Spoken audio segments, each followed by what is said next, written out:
লাখো কোটি শুকরিয়া। আজকে খানকায় আহমদিয়া সিদ্দিকিয়া দরবার শরীফের মাসিক তালিম জলসা, এই জলসার ভিতরে আল্লাহ পাক রব্বুল আলামিন আমাদেরকে আশা বসার তৌফিক দান করেছেন। তাই আমরা সকলে আল্লাহর দরবারে শুকরিয়া আদায় করি, বলি জোরে সোরে বলি আলহামদুলিল্লাহ। আমরা যারা এসে বসতে পেরেছি আমরা সৌভাগ্যবান। পথে ঘাটে দোকানে বাজারে অবসর সময় কাটাচ্ছি, প্রয়োজন ছাড়া অযথা ভাবে বিভিন্ন কার্যক্রমের ভিতরে আমরা ব্যস্ত রয়েছি। ওই সমস্ত দলবী ভাইদেরকে, বন্ধুদেরকে বিশেষভাবে অনুরোধ জানাচ্ছি, আপনারা এই মাহফিল মাহফিল হাদিসের ভাষায় যাকে জান্নাতের বাগান বলা হয়েছে, কি বলা হয়েছে? জান্নাতের বাগান বলা হয়েছে। নবী পাক সাল্লাল্লাহু আলাইহি ওয়াসাল্লাম শুধু জান্নাতের বাগান বলেন না, সাহাবীদেরকে এভাবে বলেছেন, তোমরা যখন দুনিয়ার ভিতরে জান্নাতের বাগান দেখবে, ওই বাগানের ভিতরে তোমরা একটু ঘোরাফেরা করবা, ওইখান থেকে একটু ফল ভক্ষণ করবা। শুধু বলেন নাই জান্নাতের বাগান, জান্নাতের বাগানের ফল ভক্ষণ করার কথাও বলছেন। এই ফল ভক্ষণ আর জান্নাতের বাগানের সম্মান কিভাবে রাখা যাবে, এর মানে নবী পাক সাল্লাল্লাহু আলাইহি ওয়াসাল্লামের কথার মানে এই, নবী পাক সাল্লাল্লাহু আলাইহি ওয়াসাল্লাম সাহাবীদেরকে বলছেন, তো মানে শুধু তো সাহাবীদেরকে বলে না, কিয়ামত পর্যন্ত আনেওয়ালা নবী মাননেওয়ালা মুহাম্মদ রাসূলুল্লাহ সাল্লাল্লাহু আলাইহি ওয়াসাল্লামকে ভালোবাসনেওয়ালা, নবী পাকের উম্মত দাবি করনেওয়ালা, নবীর আশিক দাবি করনেওয়ালা সকলের উপরেই কি বিধান প্রযোজ্য হয়ে গেছে। যেখানে দিনের মাহফিল হবে, যেখানে দিনের কথা হবে, যেখানে আল্লাহ রাসূলের কথা হবে, ওইটাই জান্নাতের বাগান, ওইটাই কি। আর এই জান্নাতের বাগানের ভিতরে আশা আমাদের কি হয়ে যাচ্ছে, আমাদের আসতে হবে, কি ঠিক কিনা? বড়ই ভাগ্যবান এই যশোরিয়া এলাকার মানুষেরা প্রতি মাসে এইভাবে জান্নাতের বাগান জলসা মজলিস এখানে বসছে। আপনারা যারা আশেপাশে রয়েছেন আপনারা চলে আসেন, অযথা অবহেলায় সময়কে আপনারা নষ্ট করবেন না। ইন্নাল হামদুলিল্লাহ নাহমাদুহু ওয়া নুসাল্লি আলা রাসূলিল কারীম। আম্মা বা'দ, قال الله تعالى في شان كلامه المجيد وفرقانه الحميد. أعوذ بالله من الشيطان الرجيم. بسم الله الرحمن الرحيم. ادعوا ربكم تضرعا وخفية إنه لا يحب المعتدين. ولا تفسدوا في الأرض بعد إصلاحها وادعوه خوفا وطمعا إن رحمة الله قريب من المحسنين. صدق الله العظيم. আসুন মহাব্বতে দয়াল নবী সাল্লাল্লাহু আলাইহি ওয়াসাল্লামের উপর আমরা দরুদ ও সালাম প্রেরণ করি। আল্লাহুম্মা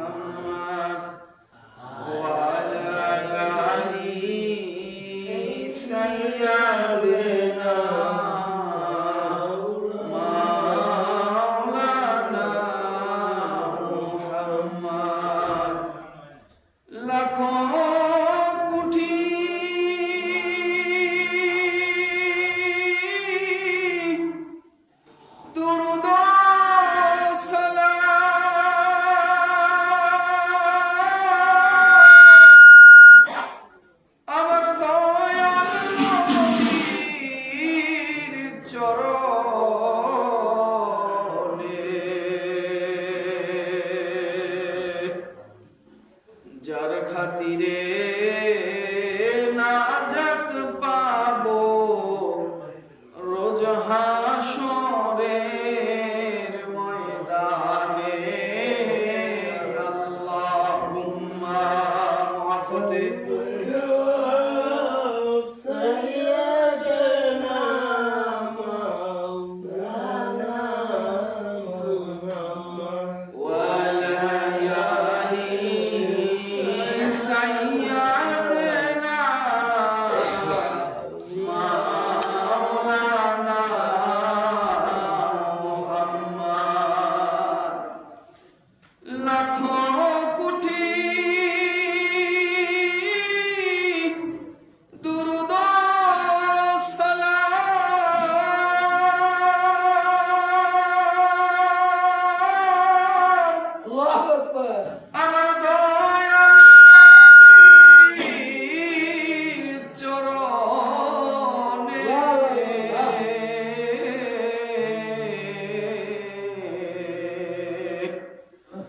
যার খাতিরে নাজাত পাবো রোজ হাসরের ময়দানে। বালাগুল্লা বিকামালিহি কাসাফাত তুজা বিজামালিহি হাসানাত জামিল খিসালিহি صلوا عليه وآله محبت بلا بلولا بكماله كشفت الدجى بجماله حسنت جميع خصاله صلوا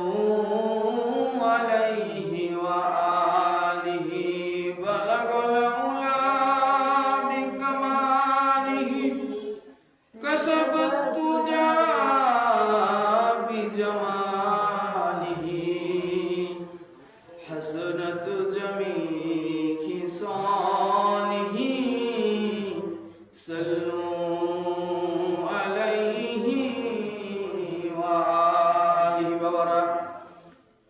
আল্লাহ তাআলার দরবারে আমরা সকলেই মহব্বতের সহিত ভক্তির সহিত অন্তরের অন্তঃস্থল থেকে জোরে সরে বলে শুকরিয়া আদায় করি আলহামদুলিল্লাহ।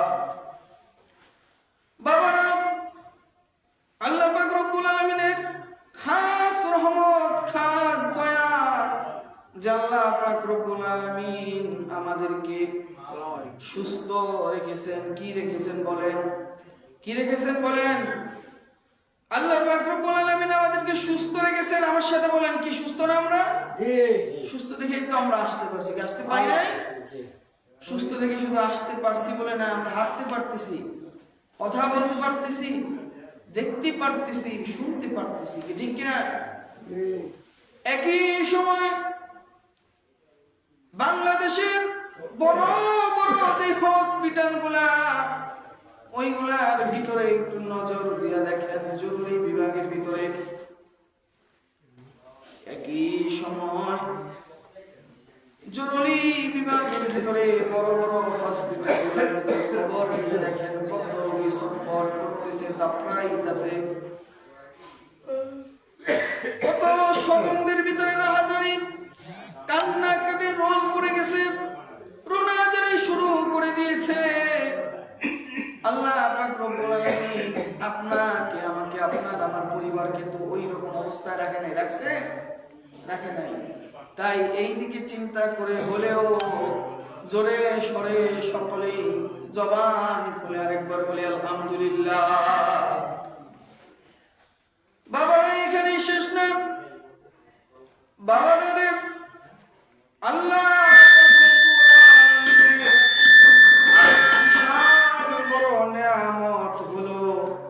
আল্লাহ পাক রব্বুল আলামিন আমাদেরকে আউলিয়া কেরামের দরবার, পীরের দরবার, আপন মুর্শিদের দরবারের ভিতরে আসার তৌফিক দান করেছে।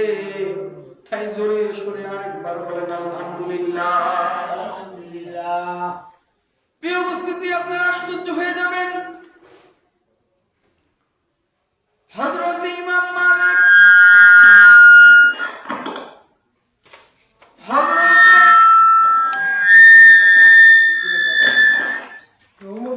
বন্ধ করে দেন।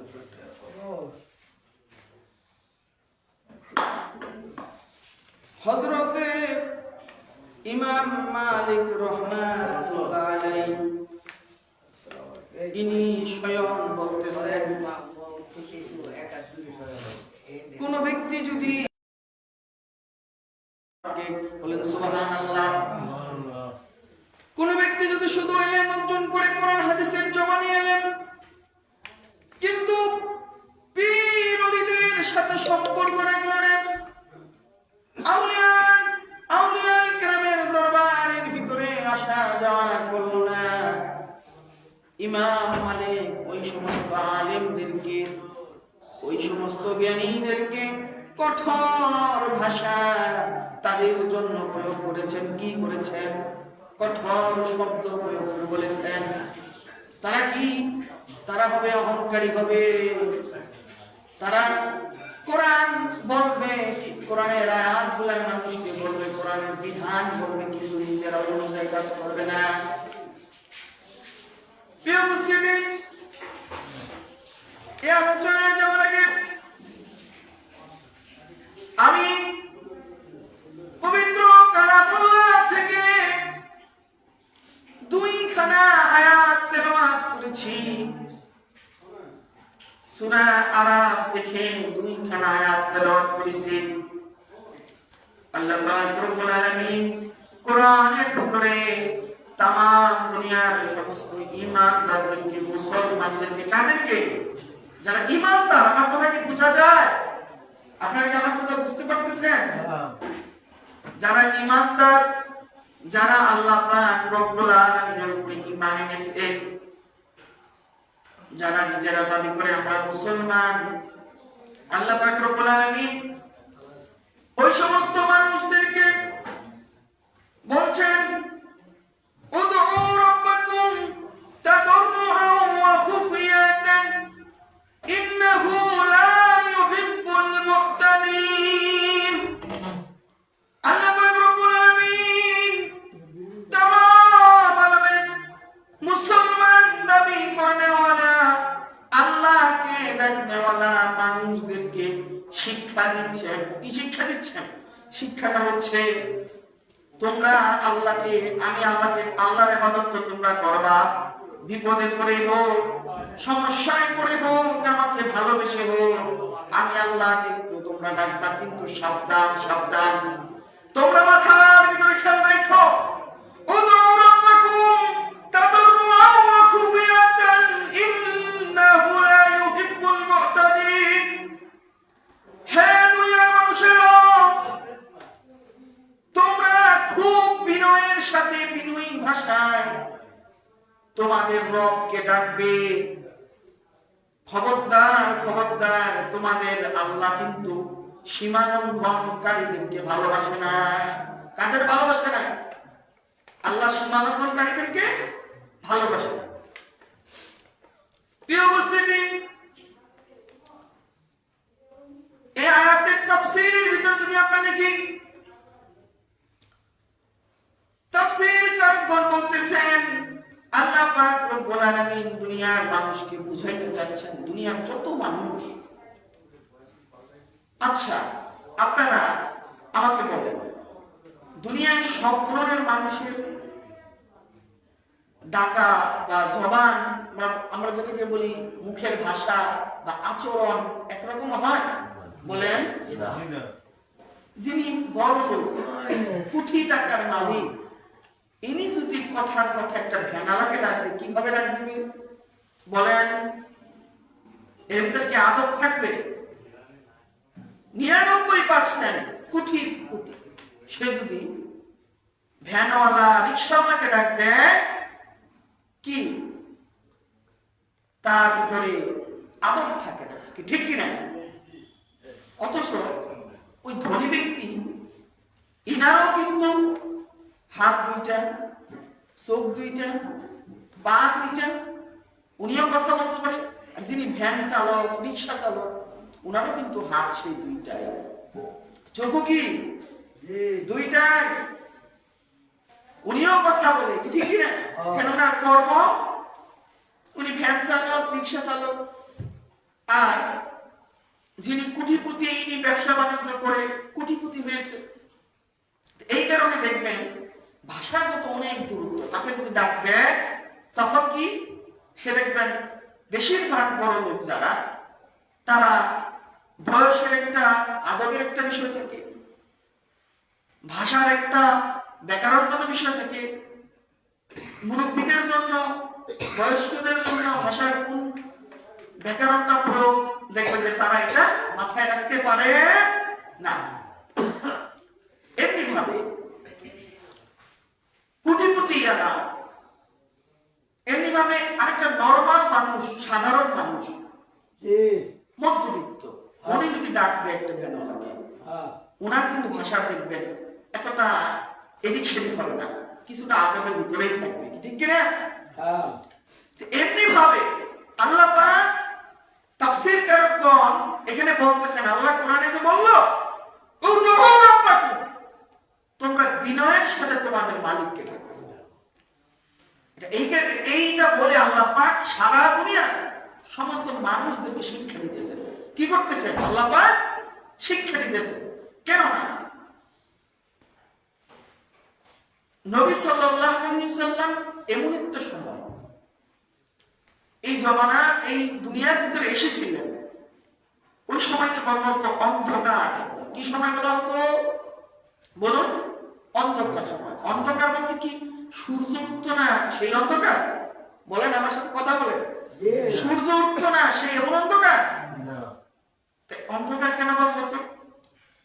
অন্ধকার বলা হতো তাদের পারিপার্শ্বিকতা, তাদের আঞ্চলিকতা, তাদের সামাজিকতা, তাদের আচরণ, তাদের কর্মপদ্ধতি, তাদের মানুষের সাথে আমরা যেটাকে বলি সম্পর্ক করা, গড়ে যাই বলি আমরা, এই যে বিষয়গুলো ছিল, এইগুলো ছিল জঘন্য। যেমন আমাদের একটা সামাজিকতা আছে, আমাদের সমাজে কি যে একটা মানুষ চাইলে যে আপনি সেটা করতে পারবে? ধরেন একটা মানুষ চুরি করলো, ওটা কি বিচার হবে না?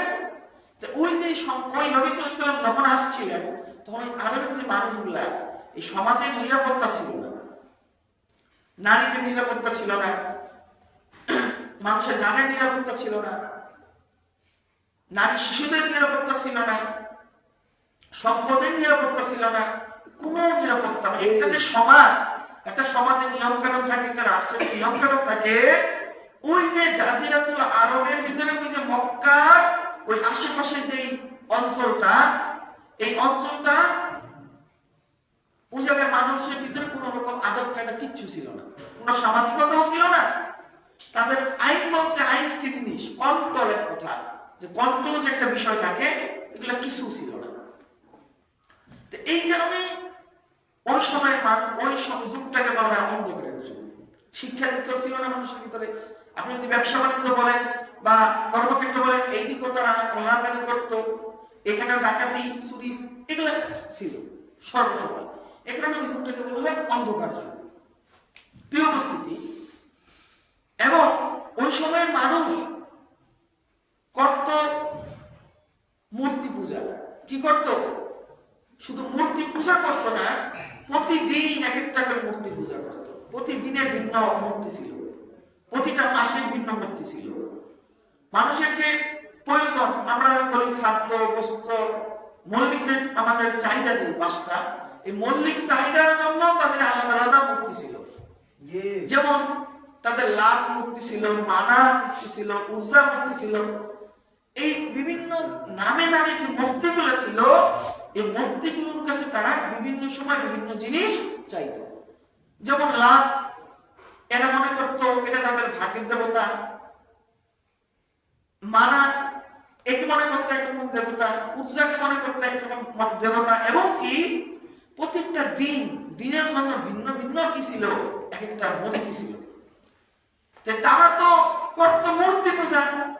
আর নবী সাল্লাল্লাহু আলাইহি ওয়াসাল্লাম আল্লাহর দাওয়াত দিছে তাদের, তারা সবাই মুসলমান হয়েছে। কিন্তু ওই যে আল্লাহর সাথে কিরূপ আচরণ, আল্লাহর যে নাম, আল্লাহকে যে ডাকতে হবে কিরকম আদব দিয়ে, এটা তো তাদের জানা ছিল না। মূলত ওই সময় আয়াত নাজিল হয়েছে। এই বলে যে শুধু ওই জমানার মানুষই আল্লাহকে ডাকতে জানে না বা জানতো না এরকম না, এখনকার মানুষ কিন্তু আছে। আছে নাকি নাই?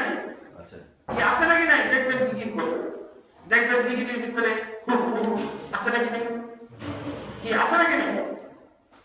তারপর দেখবেন আরো কি ধরনের কথাবার্তা, নাচানাচি, ফালাফালি, এগুলো আপনারা দেখেন মাঝে মাঝে এগুলা করে। নামাজের এই জিকিরের ভিতরে বিভিন্ন এরকম শব্দ উচ্চারণ করে যেগুলা জিকিরের কোনো ভিতরেই পড়ে না। সে যে আল্লাহকে স্মরণ করতেছে, আল্লাহ কত সুন্দর ভাবে বলতেছেন, কত সুন্দর ভাবে বান্দাদেরকে আল্লাহ বলতেছেন যে তোমরা যারা আমাকে ডাকবা।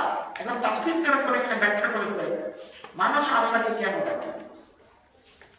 প্রথমত কিছু মানুষ আল্লাহ পাককে ডাকে সরাসরি, তাদের প্রয়োজন যখন কিনা বিপদে পড়ে, কোনো কিছু প্রয়োজন হয় তাদের, যেটা দুনিয়াবী মানুষের দ্বারা উদ্ধার হচ্ছে না, কিছু মানুষ আছে তখন আল্লাহকে ডাকে শুরু করে দেয়।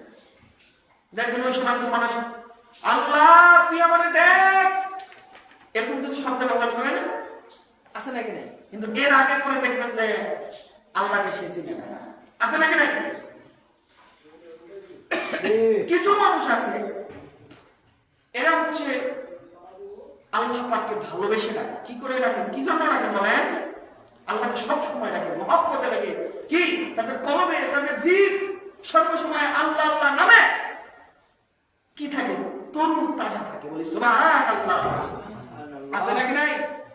আর এই দলের লোকগুলাই পাওয়া যায় এই যে আল্লাহকে আদব সহকারে ডাকা, আল্লাহকে কিভাবে ডাকতে হবে, কোন পদ্ধতিতে ডাকতে হবে, এইগুলাই শেখানো হয় এই পীর আউলিয়ার দরবারে। বলেন ঠিক কিনা?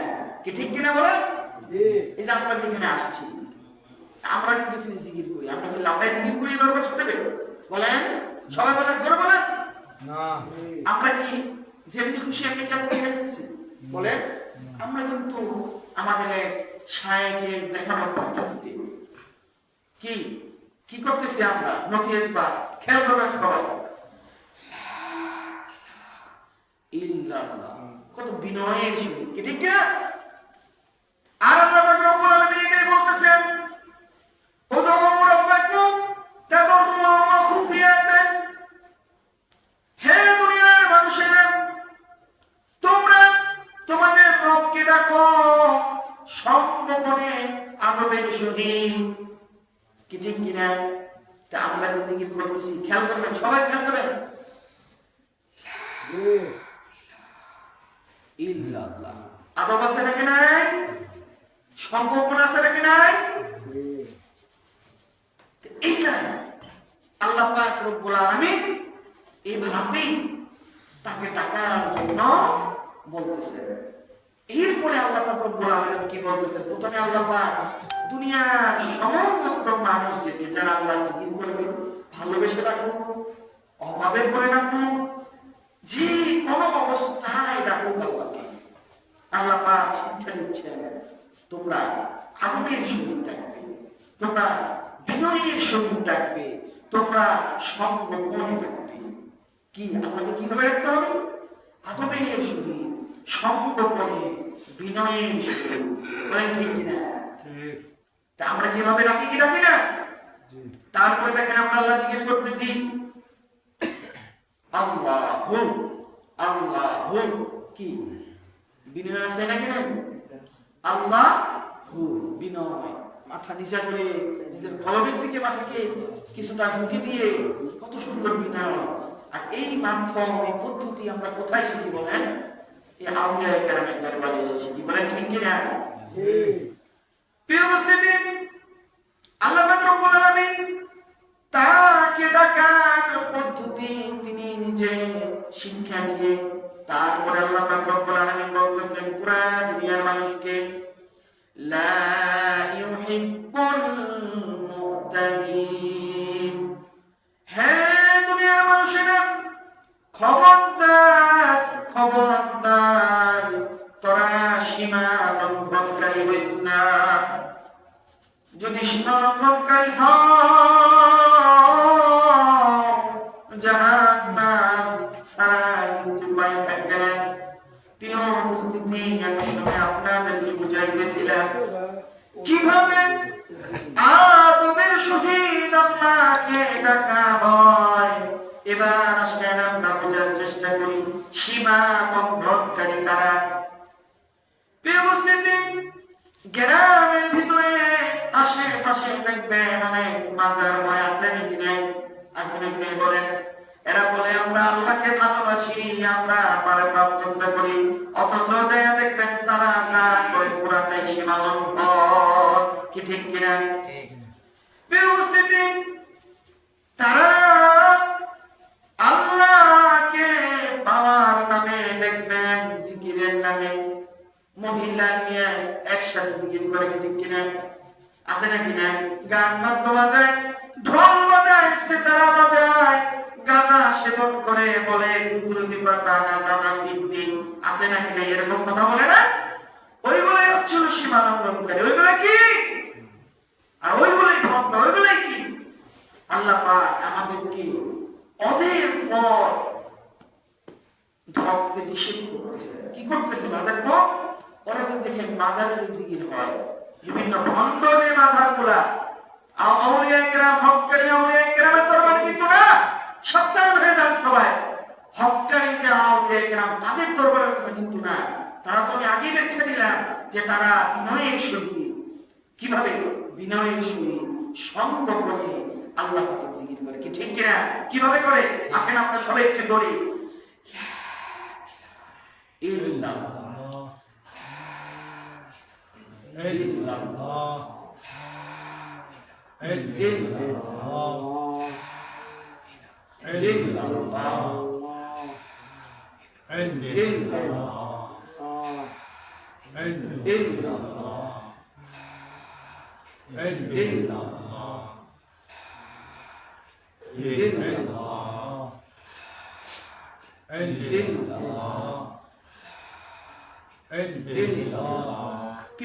এখানে বিনয় আছে নাকি?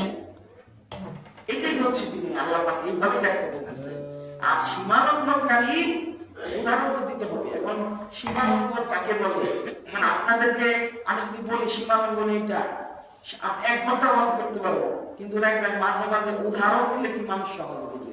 এই যে বলছি যে ভণ্ড সেতারা বাজায়, নাচানাচি করে, বুঝে গেছেন না সীমা লঙ্ঘন কাকে বলে? ওইটা হচ্ছে সীমা লঙ্ঘন। আল্লাহ পাক রব্বুল আলামিন আমাদেরকে ওই সীমা লঙ্ঘনকারীদের দলে যেতে নিষেধ করতে। দেখবেন আমাদের মতোই দাড়ি টুপি লাগিয়ে, সুন্দর গোলাপ জল আগরবাতি জ্বালিয়ে, দেখবেন কিছুই বোঝা যায় না কি করে। এইটা নাকি জিকির, এটা নাকি কি জিকির। এরপরে দেখবেন বিভিন্ন রকম বাদ্যযন্ত্র এগুলো বাজিয়ে, তাল দিয়ে, নাই তো কিছু বুঝছেন না। শয়তানের আরেকটা শয়তান কিন্তু আল্লাহ পাক রব্বুল আলামিনের কাছে যে বলছিলেন, আল্লাহ আমাকে শক্তি দিন, আমি কি করব? আমি নিশ্চয়ই আপনার বান্দাদেরকে সরল সঠিক পথে ঢোকা দেব। শয়তান কি বলছেন? সরল সঠিক পথে। শয়তান কিন্তু বলে নাই আমি গানের মঞ্চে যে আপনার বান্দাদেরকে ঢোকা দেব, কারণ গানের মঞ্চে ঢোকা দিয়েই দিচ্ছে। ঠোকাটা দিব কই বুঝছেন? পীর আউলিয়া নাম এমনই লাগাই আমাদের মতো ধোকাগুলা মানুষকে দিবে। দেখবেন দরবারও আছে লেখা, দেখবেন পীর সাবক উদ্দিনীশীও আছে, গদিও আছে। আবার দেখবেন শ্যামা মাহফিলের নামে ঢাক ঢোল চলতেছে। এটা কি দরবার না দুর্গা পূজা? বুঝার উপায় কি বলেন আছে? দরবার না দুর্গা পূজা। ওই দুর্গা যেমন প্রতি বছর কি হয়, প্রতি বছর দুর্গা আসে, দুর্গা তুমি কয়েকদিন দুর্গাকে নিয়ে খুব উৎসব অনুষ্ঠান চলে, দুর্গাকে আবার দেখবেন। এদেরও প্রতি বছর কি হয়, এদেরও এরকম বাবার বলে বাৎসরিক, বাবার কি বাবার কবর যেটা কি নাম দিয়েছে? অবশ্যই। এখন এর নাম থাকে অবশ্যই কিশোরী। অবশ্যই নাম লাগাইয়া দেখবেন পরে কি কয়, বাবার যে রোজা রওজা পাও, বাবা যদি জীবিত থাকে, বাবা গোসল টোসল নাই, 1 বছর খানি, ওই গোসল করে ওই পানি আগে বলে তেল দুধ দিয়ে গোসল করে, তারপরে তেল দিয়ে, তারপরে পানি গেলে কিছু কিন্তু পাওয়ায় না। সব মুরিদরা, বড় বড় মুরিদরা ভাগ করে সব নিয়ে যায়, বলে নাউজুবিল্লাহ। এবং তোমার রথ হিসেবে সবাই গ্রহণ করে, বলে নাউজুবিল্লাহ। ধোকাটা শয়তান দেখেন কই দিছে, সরল শরীর পথ। এরাও কিন্তু আমরা মানে বাঁচিতেছি, এরাও বলে ওই আমরা ভায়া ছিটতেছি, এরাও দেখবেন মৌলবীরা গান গায় ইচ্ছা মতো। মৌলবীরা আমাদের ভাত বুঝে না, এইটা সেইটা, অথচ এরা কি মানে ভাত করলো না শয়তানি করলো? বলে প্রিয় উপস্থিতি, তারা যেই সমস্ত কার্যক্রমগুলো দরবারের নাম লাগিয়ে সমাজের ভিতরে, দেশের ভিতরে করতেছে, প্রিয় উপস্থিতি, তারা করে আজকে আউলিয়া একরাম, হক্কানি আউলিয়া একরামকে দূষিত করে দিচ্ছে। এটাও শয়তানের বিষয়, এটা কালের সব। কেন না? প্রথমে হচ্ছে মুসলমান। কি? মুসলমানের পরে মুমিন, মুমিনের পরে একটা মানুষ আল্লাহর ইবাদত বন্দেগী করতে করতে মুহসিনের পর্যায়ে চলে যায়। কিসের পর্যায়ে চলে যায়? মুহসিনের পর্যায়ে চলে যায়। একটা মানুষের নফস সবার প্রথম থাকে গুনাহ, গুনাহ, কিন্তু গুনাহের কাজ করতে মন চায়। মানুষের যে নফসটা, মানুষের যে প্রবৃত্তিটা, এটা চায় খালি গুনাহ করি, গুনাহ করি। এইভাবে যখন কিনা আউলিয়া কেরামের দরবারে আসে, তখন নফসটা এরকম একটা অবস্থা হয়, প্রথম অবস্থায় সে বুঝতে পারে যে আমি তো এটা অন্যায় করতেছি, আমি তো এটা গুনাহের কাজ করতেছি। যখন সে বুঝতে পারে, এভাবে কিছুদিন চলে, এরপরে নফসটা একটু উন্নত হয় সওবতের মাধ্যমে। কিসের মাধ্যমে? বুঝছেন? আউলিয়া কেরামের সওবতের মাধ্যমে এবং আল্লাহ জিকিরের মাধ্যমে। জিকির এবং সওবত দুইটার সমন্বয়ে নফসটা আরেকটু উন্নত হয়। তখন কি হয়? তখন সে গুনার কাজ ছেড়ে দেবে, কোনো সময় গুনাহ থাকে না, খালি আমল, আল্লাহর জিকির করে, নামাজ কালাম ধরে, দাঁড়িয়ে রাখে, কিন্তু মাঝে মাঝে আবার শয়তান গুনার দিকে নিয়ে যায়। এইভাবে আমল, সওবত, আল্লাহর জিকির, আবার জিকির বাড়ায়, শায়েখ জিকির বাড়াইতে থাকে, পরিস্থিতি বুঝে, এবং মুরিদকে আমল সওবতের ভিতরে রাখতে থাকে। এইভাবে কি হয়? নফসটা আরো শক্ত হয়ে যায়, আল্লাহর দিকে কি হয়ে যায়? শক্ত হয়ে যায়। তখন নফসটা এরকম হয়ে যায়, নফসটা একেবারে মুতমাইন্না পর্যায়ে চলে যায়। তখন আর গুনাহ বলতে জীবনে আর কিছু থাকে না। তখন একটা মানুষ মুহসিনের পর্যায়ে চলে যায়। একটা মানুষকে মুহসিন পর্যায়ে নেওয়ার জন্য সবচেয়ে বেশি ভূমিকা রাখে শায়েখ। কে? শায়েখ এবং হক্কানি দরবারগুলা, পীর সাহেবরা। বলেন আল্লাহু আকবার। কারা এই ভূমিকায়? কারা? একটা মানুষকে মুহসিনের পর্যায়ে, গুনাহমুক্ত জিন্দেগি পর্যায়ে নেওয়া যাওয়ার জন্য সবচেয়ে বেশি ভূমিকা রাখে কারা? বলেন হক্কানি দরবারগুলা, হক্কানি পীরগুলো। আর এই যে এত ভালো কাজ, বলেন নবী সাল্লাল্লাহু আলাইহি ওয়াসাল্লাম বলতেছেন, প্রত্যেকটা আদম সন্তানের কলবের ভিতরে শয়তান হাঁটু গেড়ে বসে থাকে। কিভাবে বসে থাকে? বলেন হাঁটু গেড়ে বসে থাকে। নবী সাল্লাল্লাহু আলাইহি ওয়াসাল্লাম বলতেছেন, এগুলো সহিহ হাদিস, যখন কিনা আল্লাহ তাআলা জিকির শুরু করে দেয় বান্দা। কার জিকির?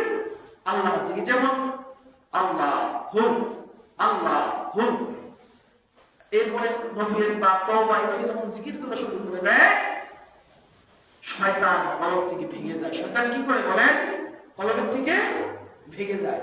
তো এই যে শয়তান আপনার ঢাকায় দিলেন পীরের উসিলে, পীরের তো ছিল জিকিরের ব্যাপারে, ঠিক কিনা? শয়তানের যে এত বড় ক্ষতি করলো, শয়তান কি তাদের গোষ্ঠী রাখবে? স্বাভাবিকভাবে যারা কিনা জিন তারা কিন্তু সবসময় ভয়ের ভিতরে থাকে। শুধু তারা না, পরিবার নিয়েও ভয়ের ভিতরে থাকে, বউ সন্তানের থাকে, তাগনিও ভয়ের ভিতরে থাকে। কি লেখা? কারণ ও জিনকে খোঁচা দিচ্ছে বা জিন তারাইছে, জিন তো পুরো পরিবার সন্তানাদি সবাইকে নির্বংশ করার জন্য সবসময় জিন প্রস্তুত থাকে। জিন আর শয়তান থাকেই তো, ঠিক না? জিনের বিরোধীগুলো বেশি দুষ্টগুলো তো শয়তান বলা হয়। এই তো এখন যে পীর সাহেবরা শুধু 1-2 জনের শয়তান না, লাখ লাখ হাজার হাজার মানুষের কলবের যে শয়তান, এই শয়তানকে তাড়াই দেবে। আপনাদের কি মনে হয় শয়তান কি বসে থাকবে? তো শয়তান তো এরকম তাদের সেরা সাবুনটা বানাইবই। ওই তেল পিট দুধ পিট যেগুলা দুধ তেল পানি দুইয়া মুরিদ কত খাওয়াইবই না পানি কি বলেন ঠিক কিনা? দরবারের নামে তো বিভিন্ন ভণ্ড আর আখড়া গাজা রাখড়া কয়েক কুতুরদি পাতা সিদ্ধি পাতা খাই আমরা গাজা খাই না বলেন নাউজুবিল্লাহ। এরপর আমাদের দেশের সরকার বাহিনী দেখা যায় লালনের মেলা আখড়া যেটা তারা নিরাপত্তা দেয় বলেন নাউজুবিল্লাহ, ব্যবস্থাপনা করে। এবং ওই যে সাধুরা যারা আছে এরা বলে যে আমাদের কিন্তু এখানে গাঁজা খেতে দিতে হবে, মানে সিদ্ধি পাতা, গাঁজা না সিদ্ধি পাতা খেতে দিতে হবে, নির্বিচ্ছিন্নভাবে বাধা দেওয়া যাবে না বলেন নাউজুবিল্লাহ। এরাও কয় আমরা মারের কাজ অর্জন করি। কি অর্জন করি? কয় আমরা মারের কাজ। তারা করলো কি শয়তানি, বলে কি করলাম কি, কয় মারের কাজ অর্জন বলেন নাউজুবিল্লাহ। প্রিয় উপস্থিতি, আমাদের কিন্তু সজাগ থাকতে হবে। প্রিয় আশেখানে জাকেরানরা এই আমাদের হক্কানি দরবার আহমদিয়া সিদ্দিকিয়া দরবার শরীফের যে সালেক কর্তারা রয়েছেন, যারা হুজুরকে ভালোবাসেন, যারা এখানে আসেন, আমাদের কিন্তু এই সমস্ত ভণ্ডদের থেকে আমাদের পৃথক থাকতে হবে, আমাদের কিন্তু সতর্ক থাকতে হবে। কেননা আল্লাহ পাক রব্বুল আলামিন এইগুলো কি বলছেন? সীমা লঙ্ঘনকারী। এইগুলা কি বলেছেন? সীমা লঙ্ঘনকারী। আর আল্লাহ পাক প্রথমে আল্লাহ পাক যে আদেশ করলেন তোমরা আল্লাহকে ডাকো সংগোপনে, নীরবে, আদবের সহিত, বিনয়ের সহিত, ওইটাই কিন্তু আমরা করি। কি ঠিক কিনা? কি উপস্থিতি? কি ঠিক কিনা? প্রিয় উপস্থিতি,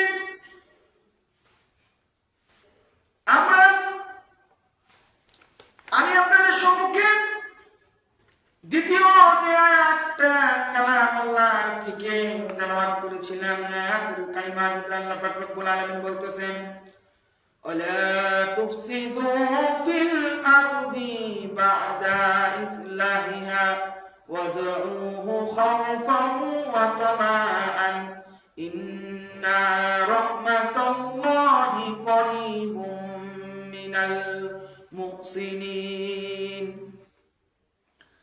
প্রিয় উপস্থিতি, আল্লাহ পাক রব্বুল আলামিন সবার প্রথমে তার জাকিরিন শাকিরিন প্রিয় মাহবুব বান্দা যারা হবে, যারা দুনিয়ায় আল্লাহ পাক রব্বুল আলামিনের জিকির করবে, তাদেরকে শিক্ষা দিলেন, আদব শিক্ষা দিলেন তোমাদের রব প্রতিপালক কিভাবে রাখবে। এরপর আল্লাহ পাক রব্বুল আলামিন বলে দিলেন, ওয়ালা তুফসিদু ফিল আরদি বা'দা ইসলাহিহা, দুনিয়ায় শান্তি শৃঙ্খলা স্থাপনের পর বিপর্যয় বিশৃঙ্খলা সৃষ্টি করবে না। তারপরে আল্লাহ পাক রব্বুল আলামিন বললেন, ওয়াদউহু খাওফান ওয়া তামাআন, আল্লাহকে ভয় ভীতি ও আশা আকাঙ্ক্ষার সাথে ডাকো। তারপরে আল্লাহ পাক রব্বুল আলামিন বলতেছেন, ইন্না রাহমাতাল্লাহি করিবুম মিনাল মুহসিনিন, নিঃসন্দেহে আল্লাহর রহমত সৎ কর্মশীলদের অতি নিকটে। আল্লাহ পাক প্রথমে বললেন কি? ওয়ালা তুফসিদু ফিল আরদি বা'দা ইসলাহিহা, দুনিয়ার ভিতরে যখন শান্তি শৃঙ্খলা স্থাপন হবে, এরপরে তোমরা কিন্তু বিপর্যয় সৃষ্টি করো না। কিন্তু অনেক বড় বোঝার একটা বিষয় আছে। আল্লাহ পাক আমাদেরকে বলতেছেন, দুনিয়ার ভিতরে যখন শান্তি প্রতিষ্ঠা হবে, শৃঙ্খলা প্রতিষ্ঠা হবে, এরপরে তোমরা কেউ বিপর্যয় করো না।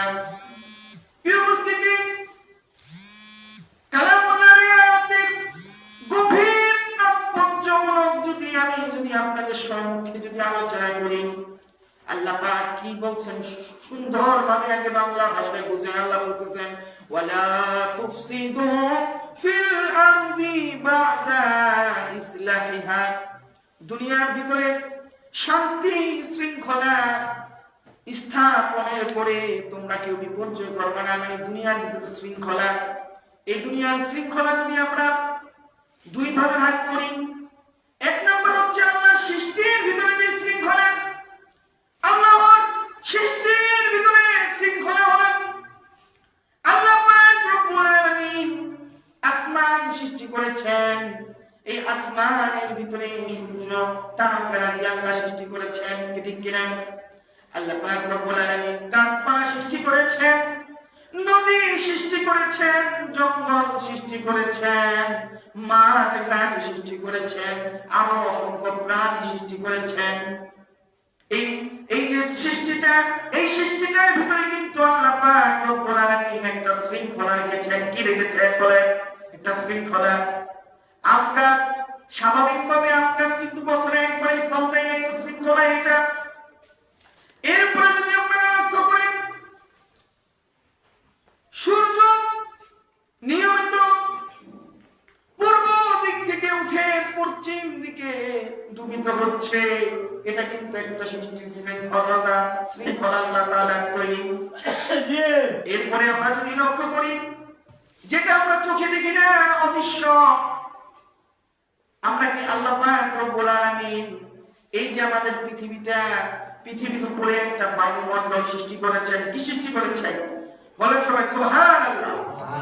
প্রিয় উপস্থিতি, এই বায়ুমণ্ডলের আলোচনায় যদি আসি, দেখুন যেটা আমরা চোখে দেখি না, অদৃশ্য, পৃথিবীর উপরে আল্লাহ পাক একটা বায়ুমণ্ডলের একটা স্তর করেছেন। এবং আল্লাহ পাক রব্বুল আলামিন সূরাতুল বাকারার ভিতরে বলতেছেন যে আমি আকাশকে তোমাদের জন্য তৈরি করেছি সাত স্বরূপ। কি স্বরূপ? সবাই বলেন কিসের মতো? ছাদের মতো। এই আল্লাহ পাক রব্বুল আলামিন বলতেছেন আমি আকাশটাকে তৈরি করেছি ছাদের মতো। সুবহানাল্লাহ। এখন কথা, ছাদ দিয়ে কি উপকার হয়? আপনাদেরকে যদি প্রশ্ন করি, ঘরের ছাদ দিয়ে কি উপকার হয়?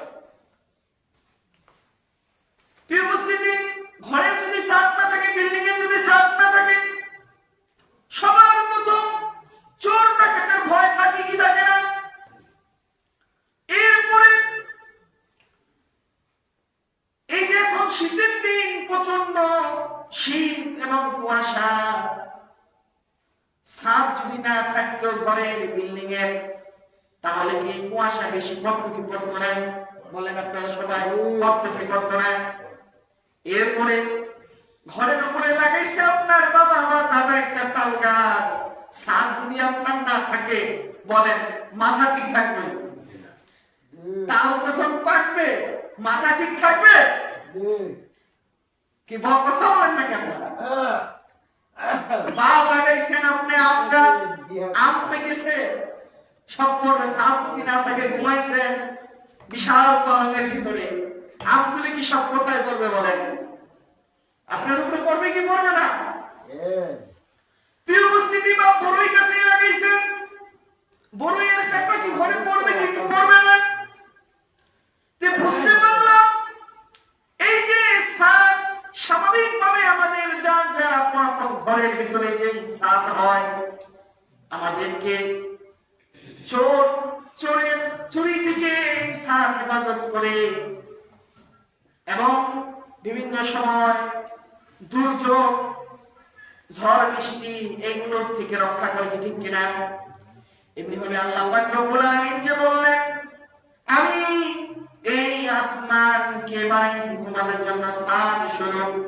বিজ্ঞানীরা গবেষণা করে বলে, আপনাদের মনে আছে আমি কিন্তু বলছি পৃথিবীর উপরে আছে কি আছে? একটা বায়ুমণ্ডলের স্তর আছে। আপনাদের মনে আছে তো? আলোচনা নিয়ে যাচ্ছি, খুব লক্ষ্য করে। এই যে বিজ্ঞানীরা গবেষণা করে বলে, বিভিন্ন সময় আকাশের থেকে উল্কাপিণ্ড পড়ে। এখন উল্কাপিণ্ড যদি বুঝাইতে হয় আপনাদেরকে, আর একটু আকাশের উপরে যাইতে হবে। আল্লাহ পাক রব্বুল আলামিন আরেকটু বিস্তারিত আলোচনা করতে হবে। দেখেন, আমরা পৃথিবীর ভিতরে স্থির হয়ে বসে আছি না? আল্লাহ পাক রব্বুল আলামিন একটা মাধ্যাকর্ষণ শক্তি দিয়েছে। মানে পৃথিবীর ভিতরে আল্লাহ পাক কোন ফায়াকুন সৃষ্টির ভিতরে, পৃথিবীর ভিতরে এমন এক সৃষ্টি তৈরি করে দিয়েছে, কত লক্ষ, পৃথিবী সব তার নিজের দিকে টানে। পৃথিবী কি করে? সব তার নিজের দিকে টানতে থাকে। এই কারণে দেখবেন আমরা স্বাভাবিকভাবে হাঁটা চলা করতে পারতেছি, এটা মাধ্যাকর্ষণ শক্তি। এই মাধ্যাকর্ষণ শক্তিটা একটা স্তর আছে, একটা সীমা আছে, একটা ওই সীমা পর্যন্ত আকাশের উপরে মাধ্যাকর্ষণ শক্তিটা থাকে। তো এমনি ভাবে ওই সীমার বাইরে চলে গেলে মহা আকাশ যেটা, তো ওইখানে ওই জায়গায় অনেক তারকা রাজি আছে, ওইখানে আরো অনেক আল্লাহ পাকের তৈরি গ্রহ নক্ষত্র এগুলো আছে। তো ওইগুলার ভিতরে তো ওইখানে আরো কিছু অনেক পাথরও আছে। তো ওইগুলার ওইখানে কোনো মাধ্যাকর্ষণ শক্তি কাজ করে না। তো ওইখানে সব ভাসমান। আপনারা দেখবেন এখন তো আধুনিক সময়, আপনারা মোবাইলে যদি সার্চ দেন নাসা, দেখবেন নাসা সেই তাদের স্টেশন মহাকাশের, তো ওইগুলোর ভিতরে ওইগুলোর ভিতরে তো মানুষ থাকে স্টেশনের ভিতরে। তো ওইখানে মানুষ ভাসমান অবস্থায় থাকে। কি অবস্থায় থাকে? আমরা যেমন এখানে বসে আছি, সুন্দর চেয়ারের ভিতরে বসে আছি, আপনারা নিচে বসে আছেন, দেখেন এবার ওইখানে কেউ বসে থাকতে পারে না, ওইখানে সব এরকম ভাসমান থাকে। বুঝতে পারছেন? ওই জায়গায় যদি তাদের খাবার খেতে হয় ওইভাবেই সিস্টেম করে খেতে হয়। ওখানে পানি পান করতে হলে ওই সিস্টেমে করতে হয়। তো ইসলামের ব্যবস্থা যদিও করে ওইও সিস্টেমে করতে হয় মানুষের। ইসলাম সব ভাসমান, সব ভাসে। ওইখানে এখানে যেমন কাগজটা আমি ছেড়ে দিলে নিচে পড়ে যাবে, কিন্তু ওইখানে অবস্থা এরকম না। ওইখানে কাগজটা ছেড়ে দিলে কাগজটা ভাসতে থাকবে। তো এখানে এক গ্লাস পানি যদি আমার হাতের থেকে নিয়ে আমি ছেড়ে দেই, কি মাটিতে পড়বে কি পড়বে না? কিন্তু মহাকাশের এই পৃথিবীর যে মাধ্যাকর্ষণ শক্তি, এর বাইরে গিয়ে এক গ্লাস পানি ছাড়লে ওরা ভাসতে থাকবে। কি করতে থাকবে? ভাসতে থাকবে। প্রিয় উপস্থিতি, আপনারা জানেন আল্লাহ পাক রব্বুল আলামিন কোরআনে বলেছেন, এই যে গ্রহ নক্ষত্র পৃথিবী যা কিছু আল্লাহ পাক রব্বুল আলামিন সৃষ্টি করেছেন, সবার একটা নির্দিষ্ট গতি দিয়েছেন। গতি কি দিয়েছেন? নির্দিষ্ট একটা গতির ভিতর সবাই করতেছে।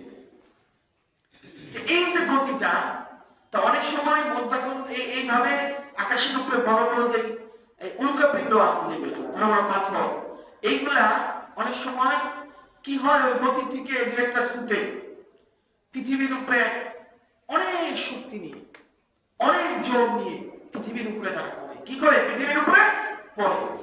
তখন বিজ্ঞানীরা বলে আল্লাহ পাক রব্বুল আলামিন এই যে একটা বায়ুমণ্ডলের ভিতরে একটা বায়ুমণ্ডল তৈরি করলেন, আকাশের এক উপরে যে একটা বায়ুমণ্ডলের একটা স্তর, যখন কিনা ওই উল্কাপিণ্ডটা বড় শক্তি নিয়ে এই বায়ুমণ্ডলের ভিতরে আসে, সাথে সাথে এই বায়ুমণ্ডলের সাথে মিশার ফলে উল্কাপিণ্ডের ভিতরে আগুন ধরে যায়। কি হয়? বলে সুবহানাল্লাহ।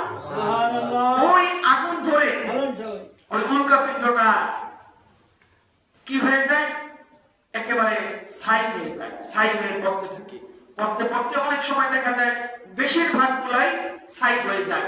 ওই যে আকাশের উপরে যে মাধ্যাকর্ষণ যে শক্তিটা, যে বায়ুমণ্ডলের যে স্তরটা, বায়ুমণ্ডলের স্তরের কারণে। এক নম্বর উপকার এই ছাদের যে ব্যাখ্যা, এইভাবে আমরা পাইলাম যে যখনই কিনা ওই যে কি বলে মহাকাশ থেকে কোনো বড় উল্কাপিণ্ড আসে, তখন বায়ুমণ্ডলের স্তরে আসলে বায়ুমণ্ডলের সাথে মিশার পরে আল্লাহ পাক কোন ফায়াকুন যে সৃষ্টি করছেন, ওই সময় আল্লাহ পাক একটা শক্তি ওই বায়ুমণ্ডলে দিয়ে দিয়েছেন, যে উল্কাপিণ্ড আসলে ওইটা ছাই হয়ে যায়। কি হয়ে যায়? বলে সুবহানাল্লাহ। ছাই হয়ে যায়। তো অনেক সময় দেখা যায়, মানুষ তো বিশ্বাস করবে না, তো অনেক সময় দেখা যায় পৃথিবীর বিভিন্ন জায়গার ভিতরে এই উল্কাপিণ্ড পড়ে। কি পড়ে? বিভিন্ন জায়গার ভিতরে। আজকে থেকে নিয়ে আরো 50 বছর আগে, আপনারা সবাই দোকাসি চিনেন না? ওইখানে এখনো কলকাতার মিউজিয়াম, ইংল্যান্ডের ভিতরে এখনো মিউজিয়াম এর ভিতরে ওই কি বলে জাদুঘরের ভিতরে একটা উল্কাপিণ্ড আছে, যে উপমহাদেশের সবচেয়ে বড় উল্কাপিণ্ড দোকাসিতে পড়েছে, বিশাল। তো এগুলো কিন্তু পৃথিবীতে আসলে এখনো দেখবেন, আপনারা নেটে সার্চ দিলে দেখবেন যে উল্কাপিণ্ড গুলা বিভিন্ন জায়গায় পড়ে। অনেক চীনে পড়ে, অনেক সময় বাংলাদেশে অনেক জায়গার ভিতরে পড়ে। যখন পড়ে এগুলো অনেক বড় বড় হয়, পৃথিবী অনেক বড় বড় উল্কাপিণ্ড পৃথিবীর ভিতরে আশ্রয় পড়ে। তো এই বায়ুমণ্ডলের ভিতরে আল্লাহ পাক কোন ফায়াকুনের যে একটা শক্তি দিয়ে দিচ্ছেন, ওই বায়ুমণ্ডলে আসার সাথে সাথে এগুলো ছাই হয়ে যায়। বলেন সুবহানাল্লাহ। সুবহানাল্লাহ। প্রিয় মুসলিম, এখানে শেষ নেই। আপনারা জানেন আল্লাহ পাক রব্বুল আলামিন এই যে সূর্যটা সৃষ্টি করেছেন, সূর্য কিন্তু আমাদেরকে আলো দেয়। কি দেয়? বলেন। সূর্যকে কেন আল্লাহ সৃষ্টি করেছেন? এই আমাদের সেবা করার জন্য। সূর্যের আলো কি প্রয়োজন আছে নাকি নাই? এই যে কয়েকদিন টানা কুয়াশা, সূর্য উঠে না, দেখা যায় না, কি ঠিক কিনা? দেখবেন সকলের একটা অভিযোগ যে আমার কাপড় শুকাইতে পারি না, কি ঠিক কিনা? এরকম যদি বছর কি বছর থাকতো তখন কি হইতো বলে?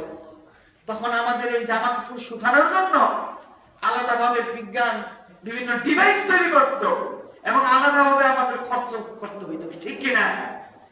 প্রিয় উপস্থিতি, বিজ্ঞান করেন আল্লাহ রাব্বুল আলামিন এই যে মহাকাশের ভিতরে একটা বায়ু স্তর তৈরি করে রেখেছেন। যখন গ্রীষ্মের সূর্য তাপ দিতে থাকে, যখন আলো দিতে থাকে, এই আলোর সাথে কিছু তাপ পৃথিবীর ভিতরে আসে। কি আসে? কিছু তাপ পৃথিবীর ভিতরে ঢুকে। তো এই যে আকাশের ভিতরে বায়ুমণ্ডলের যে স্তরটা, এই বায়ুমণ্ডলের যে স্তর, এই স্তরটা ওই তাপকে কি করে নিয়ন্ত্রণ করে, শোষণ করে। যেমনি ভাবে বলে সুবহানাল্লাহ, চিন্তা করা যায় এই একটু আরেকটু ভালোভাবে যদি আমরা চিন্তা করি, এই যেমনি ভাবে সূর্য আমাদেরকে আলো দেয়, সূর্যের আলোর সাথে কিছু তাপও পৃথিবীর ভিতরে আসে। খুব ভয়ানক ভাবে এই তাপগুলো পৃথিবীর ভিতরে ঢুকতে থাকে। আর এই পৃথিবীর ভিতরে যদি এই তাপগুলো যদি ঢুকতে থাকে, আর পৃথিবীতে যেভাবে আমরা পুরাচ্ছি, বিভিন্ন কয়লা পুরাচ্ছি, বিভিন্ন ভাবে কার্বন ডাই অক্সাইড যে বাড়াচ্ছি, এর ফলে কি হচ্ছে? এই যে তাপটা, এই শোষণ, ওই বায়ুমণ্ডল স্তরের যেই রয়েছে, বায়ুমণ্ডলের ভিতরে যে এই আকাশের উপরে বায়ুমণ্ডলের যে স্তরটা দিন দিন এটা নষ্ট হচ্ছে। কি হচ্ছে? ওইটা নষ্ট হয়ে যাচ্ছে। এই কারণে দেখবেন গ্রীষ্মের সময় তাপ বেড়ে যাচ্ছে, আগের থেকে দ্বিগুণ তাপ আমাদের গায়ে রাখতেছে, কি ঠিক কিনা?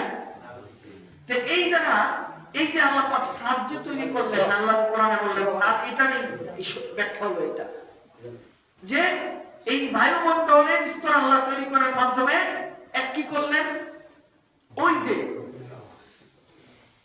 বড় বড় উল্কাপিণ্ড থেকে আমাদেরকে আল্লাহ হেফাজত করলেন।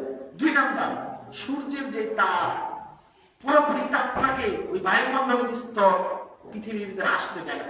বলেন সুবহানাল্লাহ।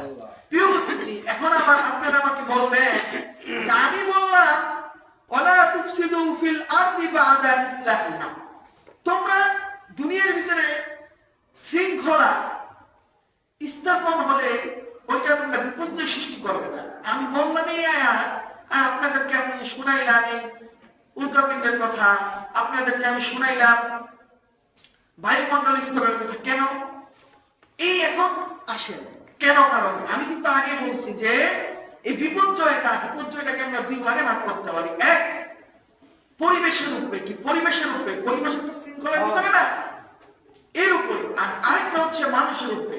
মানুষের বিপর্যয় আলোচনায় আসবো। এর আগে আমি এই যে আল্লাহ পাক গাছপালা, এই প্রকৃতি যে নিয়ন্ত্রণ, এর যে একটা নিয়ন্ত্রণ, এটা নিয়ে আলোচনা করতেছি। এটার ভিতরে যে আমরা বিপর্যয় করতেছি, এটার ভিতরে বিপর্যয় কি? বিজ্ঞান বলতেছে দিন দিন কি হচ্ছে, এই যে আকাশের উপরে বায়ুমণ্ডলের যে স্তরটা, সেটা দিন দিন কমে যেতেছে। কেন? পৃথিবীর ভিতরে কার্বন ডাই অক্সাইড বেড়ে যাচ্ছে। কি হচ্ছে? কার্বন ডাই অক্সাইড গ্যাসটা বেড়ে যাচ্ছে। কেন বাড়ছে? বাড়ার কারণ হচ্ছে আমরা প্রকৃতি যে আল্লাহ দিছে, এই প্রকৃতি থেকে আমরা সেবা বেশি না নিয়ে আমরা কি করতেছি? আমরা বিভিন্ন, যেমন একটা যদি উদাহরণ দিই, আজকে যে সূর্যের আলো, এটা থেকেও কিন্তু কারেন্ট বা এই যে বাতি বা আমরা যে কারেন্ট প্রয়োজন, এটা কিন্তু তৈরি হয় কি না? অথচ আমরা নবায়নযোগ্য যে সম্পদগুলো আছে, তেল, কয়লা, এগুলা পুরাচ্ছি। এগুলা পুরানোর ফলে পুরো বিশ্বে এগুলা পুরাইতেছে। পুরানোর ফলে কি হচ্ছে?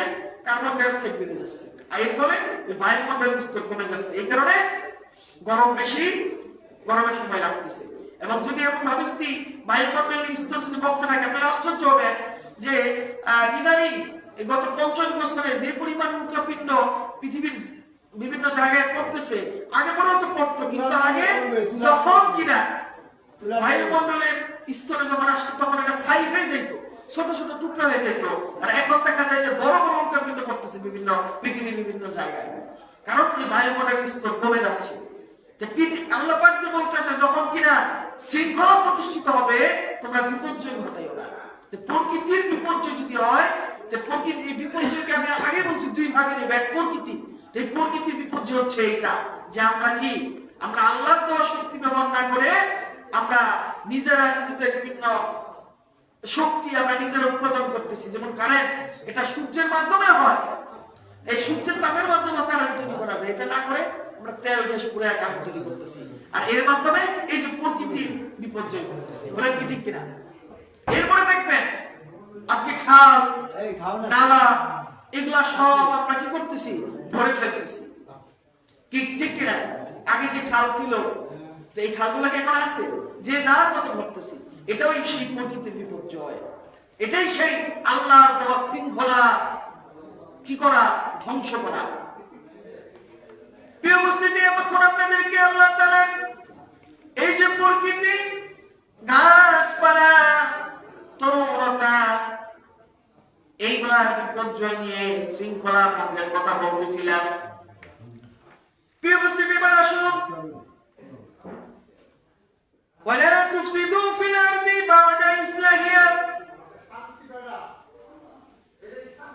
মানুষের বিপর্যয়, এই যে সীমালঙ্ঘন, মানুষ কিভাবে সীমালঙ্ঘন করতেছে বা দুনিয়ায় শৃঙ্খলা ভঙ্গ করতেছে।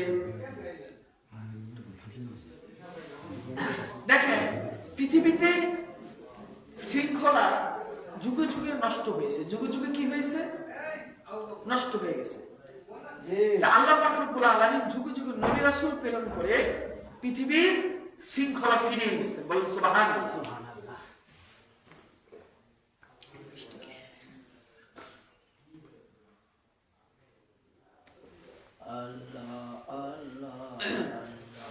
আল্লাহ পাক যুগে যুগে নবীদের প্রেরণ করে পৃথিবীতে শৃঙ্খলা ফিরে আনছে। বলেন সুবহানাল্লাহ। এখন কথা হলো আল্লাহ পাক নবীদের কি শুধু পাঠাইছেন আর শৃঙ্খলা সৃষ্টি হয়েছে এরকম না। আল্লাহ নবীদেরকে পাঠাইছেন এবং আল্লাহ পাক সাথে একটা কালামুল্লাহ, মানে আল্লাহর বাণী, আল্লাহর দেওয়া একটা আইন তাদের গলায় ঝুলাই দিয়েছেন। বলেন সুবহানাল্লাহ। যেমন আমরা শুনি না, মুসা আলাইহিস সালামের ছিল তাওরাত, ঈসা আলাইহিস সালামের ছিল ইনজিল, দাউদ আলাইহিস সালামের ছিল জাবুর, মুহাম্মদ সাল্লাল্লাহু আলাইহি ওয়াসাল্লামের কোরআন। ঠিক কিনা? এই যে প্রত্যেকটা নবীর যুগে যে একটা কিতাব ছিল, এই কিতাবগুলোর ভিতরে ছিল আল্লাহর দেওয়া আইন। আল্লাহর দেওয়া কি আইন? এগুলোর ভিতরে ছিল আল্লাহর দেওয়া বিধান। বিধান মানে কি? মানুষ তো যুগে যুগে মানুষ মানে ইনসানের আরেক অর্থই ভুল করা।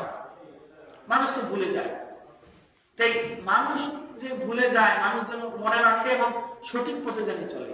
সঠিক পথটা কি? সঠিক পথটা হলো নিয়ম মতো চলা, শৃঙ্খলা মতো চলা। আর এই শৃঙ্খলাটা কি?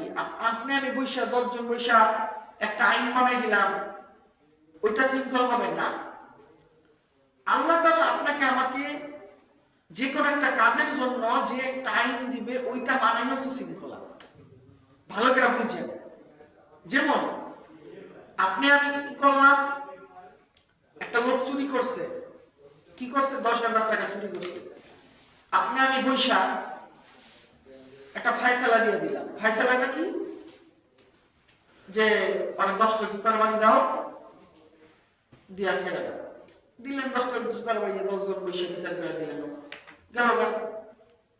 দেখা গেল সেই চোর 6 মাস ভালো, আবারও 6 মাস পর চুরি করলো।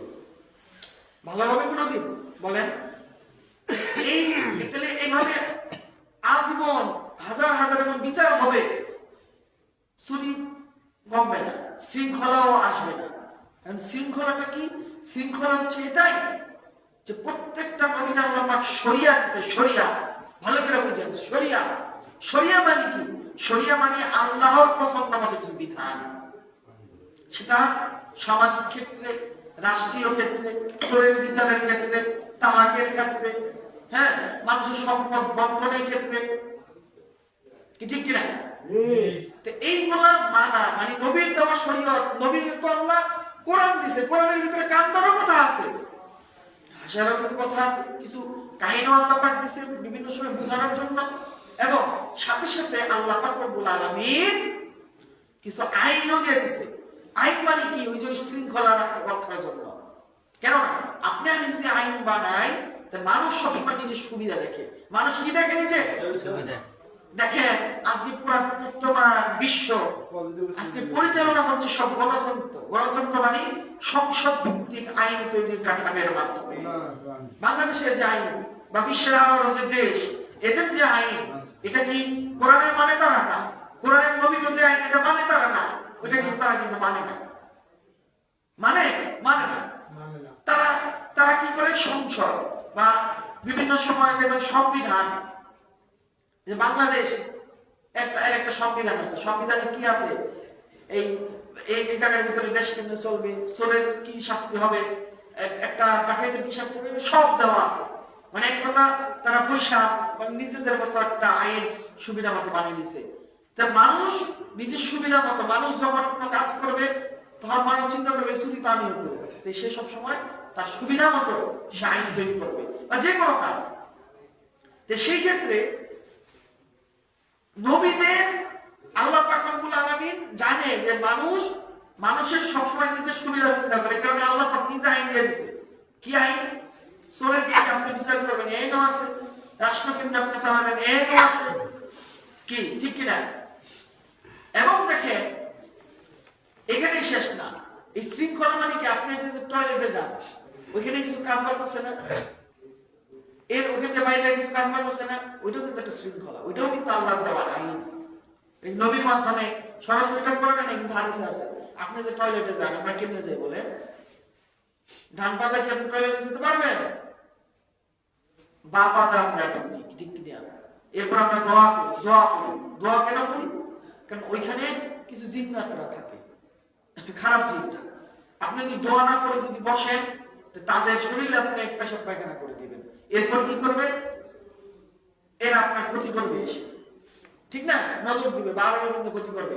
এগুলো আপনি দোয়া করলে তারা সতর্ক হয়ে যাবে। আল্লাহ তাআলা তার কুদরতি শক্তিতে আপনাকে হেফাজত করে অনেক দূরে সরাই দেয়।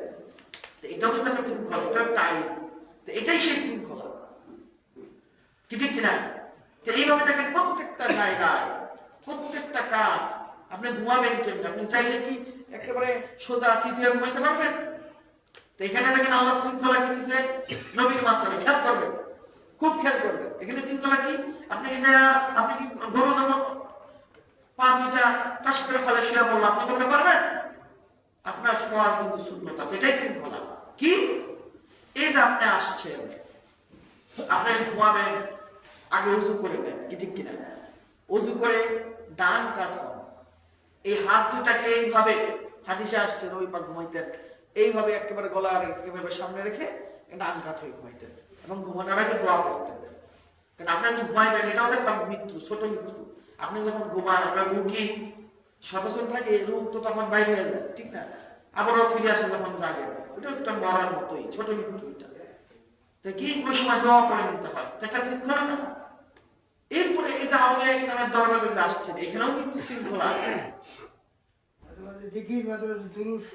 আউলিয়া ইকরামের দরবারে আসার এইখানে আসবেন, আউলিয়া ইকরামের দরবারে আউলিয়া ইকরামের যিনি মুর্শিদ, শায়েখ, পিসা, তার সামনে কিভাবে বসবেন, তাকে কিভাবে শ্রদ্ধা করবেন, ভক্তি করবেন, কিভাবে কথা বলবেন, এও কিন্তু একটা শৃঙ্খলা আছে।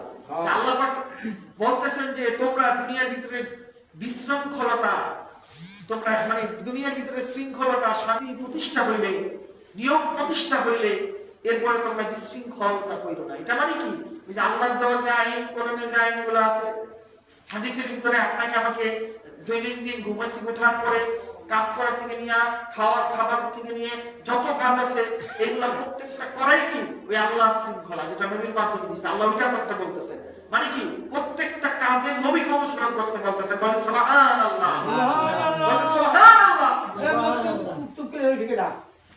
এটাই হচ্ছে আল্লাহর ওই যে নবীর মাধ্যমে আল্লাহ শৃঙ্খলা শান্তি প্রতিষ্ঠা করছে। তো এটা এই শৃঙ্খলা নবীকে অনুসরণ করা, এই কথাই আল্লাহ বলতেছেন। প্রিয় উপস্থিতি, তারপরে আল্লাহ পাক রব্বুল আলামিন বলতেছেন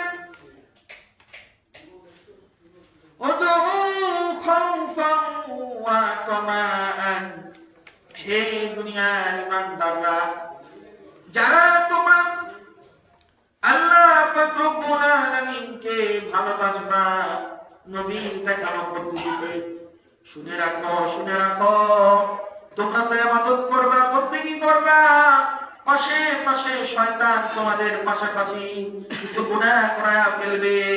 খবরদার তোমরা অনেক ইবাদত বন্দেগী করে তোমরা আবার মনে করো না আমরা সব জান্নাতে যাবো না।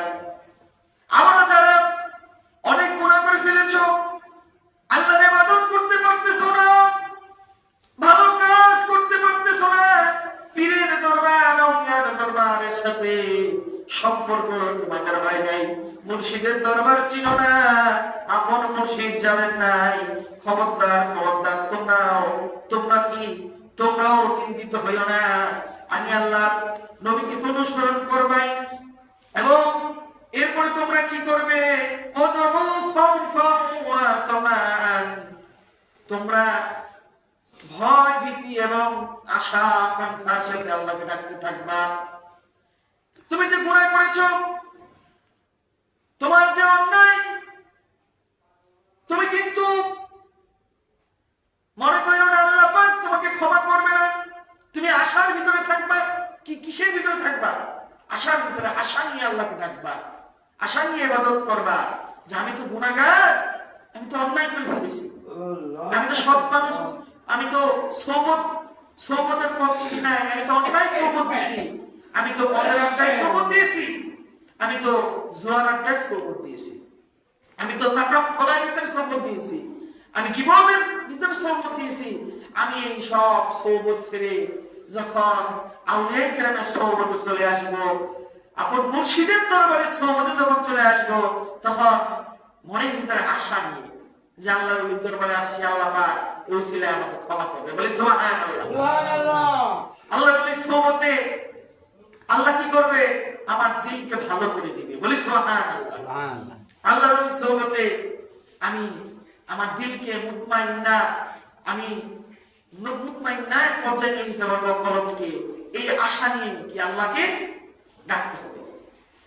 এবং যারা আমরা বেশি আল্লাহকে ডাকবা, অনেক আল্লাহকে ডাকতে থাকবা, আবার তারা মনে করো না কিন্তু যে আমি তো বিশাল বড় অনেক কিছু হয়ে গেছে, আমি বিশ্বাবেলে অনেক দিন ধরে আছি, আমি আমার থেকে ভালো মানুষ আর কেউ নাই। খবরদার, এই অহংকার এটা কিন্তু করতে পারবা না। ভয় রেখো। তুমি যে ইবাদত বন্দেগী করতেছো, তোমার এই জিকির ইবাদত বন্দেগী, এটা কিন্তু তোমার ওই যে সে ব্যক্তির মতো হইতে পারে যে এক গ্লাস পানি, যখন এক গ্লাস পানির জন্য সব ইবাদত বন্দেগী দিয়া পানি আল্লাহর দরবার থেকে নিতে হইতে পারে। বুঝতে পেরেছেন? প্রিয় উপস্থিতি, এই আয়াতের তাফসীরের ভিতরে তাফসীরকাররা বলেন উদউ খাওফান ওয়া তামাআন।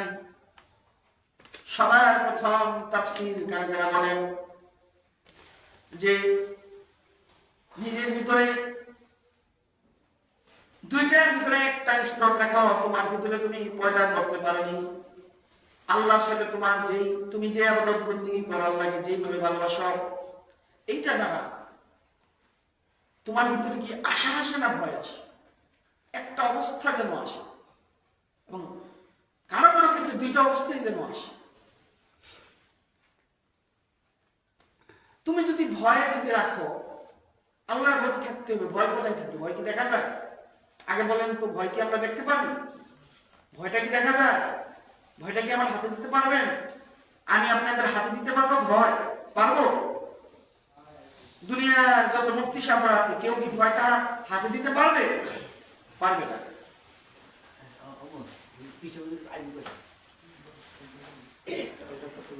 এই যে দেখেন, এই যে ভয়,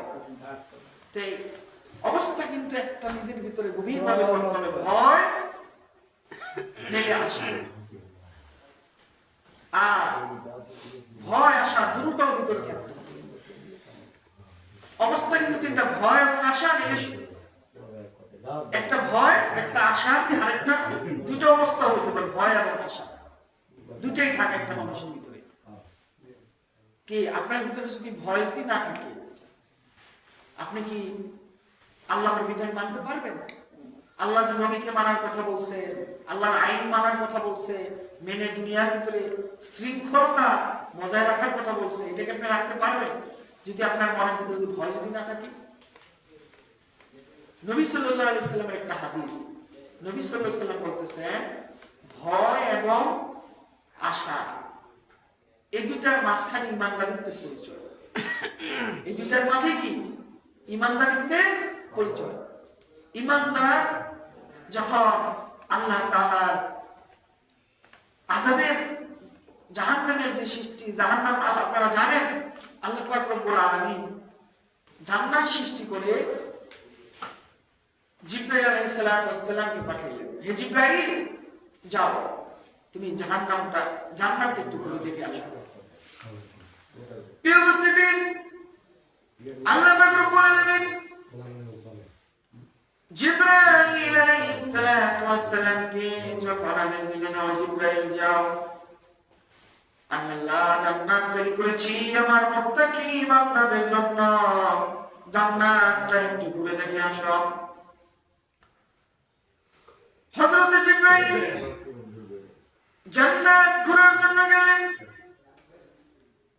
আল্লাহ পাক রব্বুল আলামিন মুমিন বান্দা বান্দীদের জন্য যেই নাজ নিয়ামতগুলো রাখলেন, আল্লাহ পাক রব্বুল আলামিন জান্নাত যেভাবে তৈরি করলেন, জান্নাতের যে নাজ নিয়ামতগুলো, জান্নাতে কিনা পাওয়া যায়, কিনা আছে, কি আপনি চান সবই আছে জান্নাতের ভিতরে। জান্নাতের ভিতরে দুনিয়ার কত খাবার, কত বড় বড় ভিআইপি জায়গার ভিতরে কত দামি খাবার গুলা পাওয়া যায়। কত মানুষ অর্থবিত্ত না থাকার কারণে ওই খাবার গুলা ভোগ করতে পারে না, খেতে পারে না, দেখতে পারে না, যায় ওই জায়গার ভিতরে যাইতে পারে না। ওই জান্নাতকে আল্লাহ পাক রব্বুল আলামিন এমন ভাবে তৈরি করেছেন,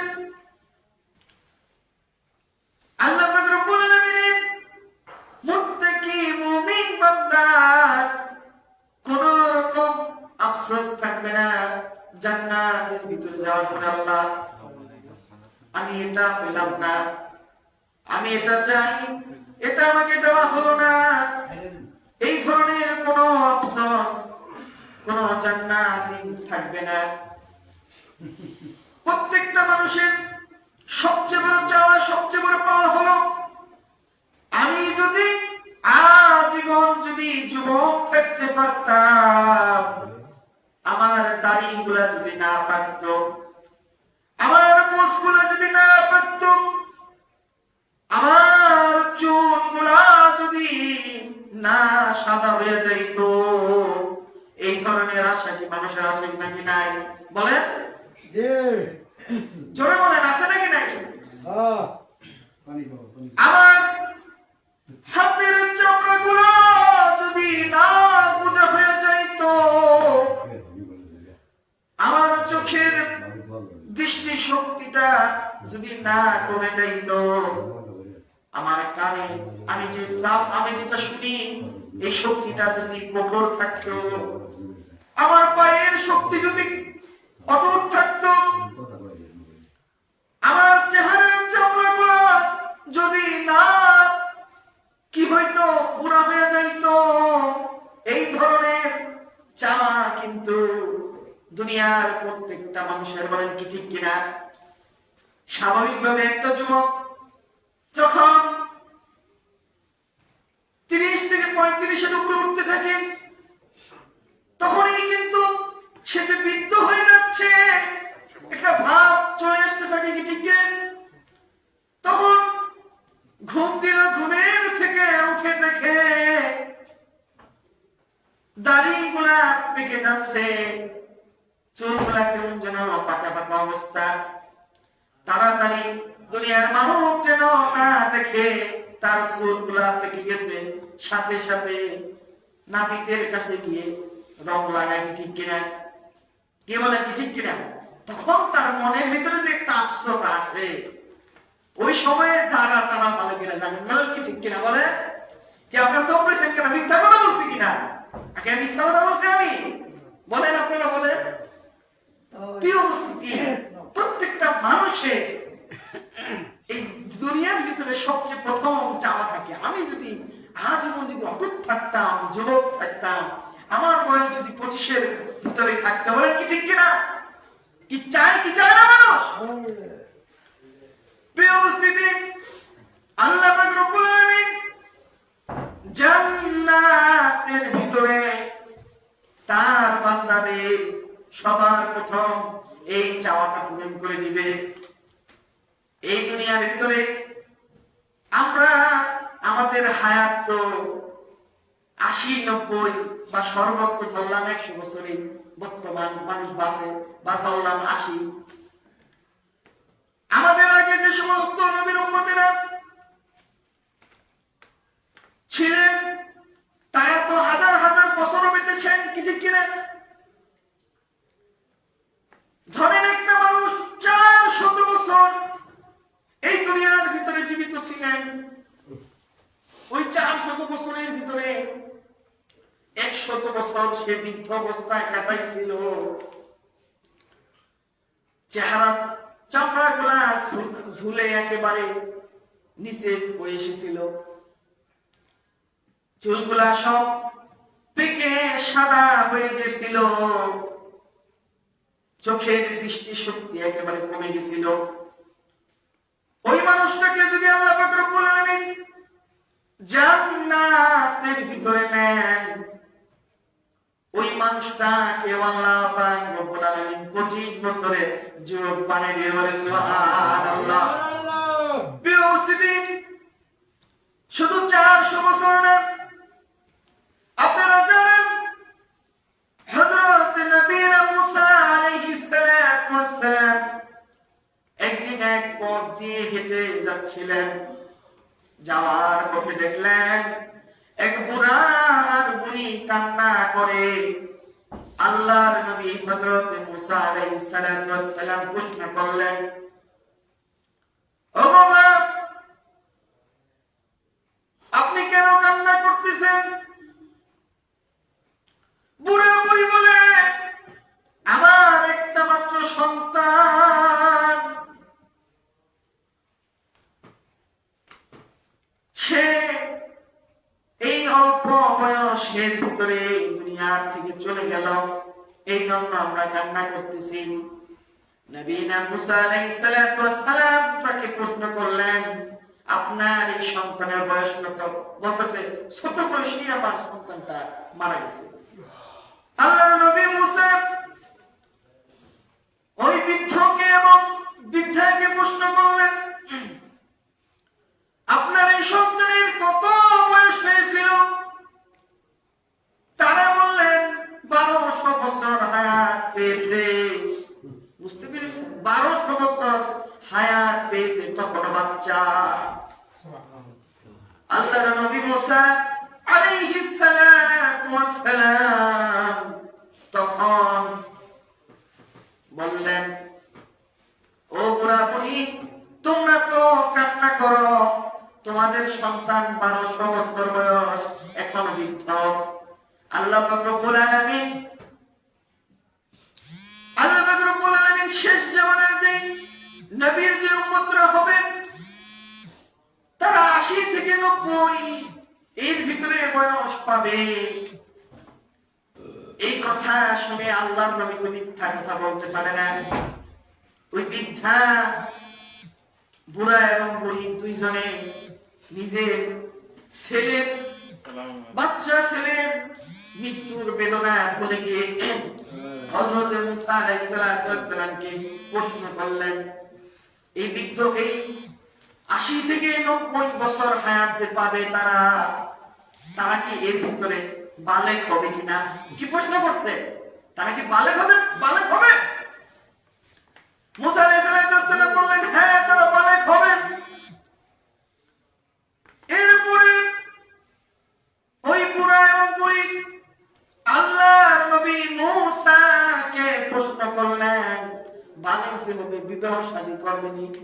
আল্লাহর নবী মুসা বললেন হ্যাঁ এই বয়সের ভিতরে তারা বিবাহ শাদী করবে। এরপরে বললেন তারা কি বৃদ্ধ হবেনি? আল্লাহর নবী মুসা বললেন হ্যাঁ তারা বৃদ্ধ হবে। কি উপস্থিতি? তো বোঝা গেল যে আমাদের হায়াত কত কম, কি ঠিক কিনা?